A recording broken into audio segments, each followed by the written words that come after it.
আসামির ফাঁসি চাই, ফাঁসি চাই। কি কারণে খুন হলো? জবাব চাই, জবাব দাও।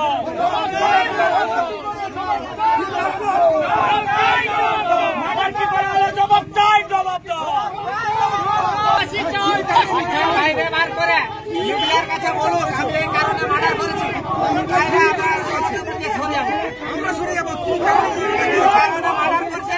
তাকে কি কারণে করেছে? বডি চাই না, আমাদের জবাব চাই, জবাব দাও। বডি আমাদের চাই না, পুলিশ আপনার জবাব চাই, জবাব দাও। বলছি আমার মামা মামি মার্ডার হয়েছে, মার্ডারের পরে আসামি গ্রেপ্তার হয়েছে। এখনো পর্যন্ত আসামির নাম আমরা জানতে পারছি না, চিহ্নিত করতে পারছি না। আসামির নাম বলুক এবং ওদের শাস্তি চাই, ফাঁসি চাই, ফাঁসি চাই, ফাঁসি চাই, ফাঁসি চাই। আসামির নাম চিহ্নিত হোক। আসামির নাম এখনো পুলিশ ধরে আনার পরেও পুলিশ ওদেরকে শাস্তি দিচ্ছে না এখনো পর্যন্ত। কিছু একটা থাপ্পড়ও লাগাচ্ছে না, এমনি বলছে যে ওর নাম এখনো আমরা বুঝতে পারিনি। কিসের পুলিশ, কিসের আইন, কিসের নিচে কাজ হচ্ছে?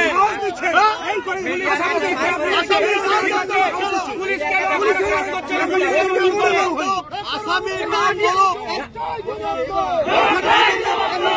নাম বলতে হবে।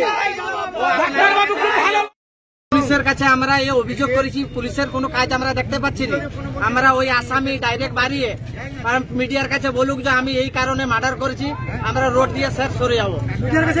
আমরা মিডিয়ার কাছে আমার অনুরোধ, আমার বক্তব্য শেষ হলো। কি নাম আপনার? সুলতান খান স্যার।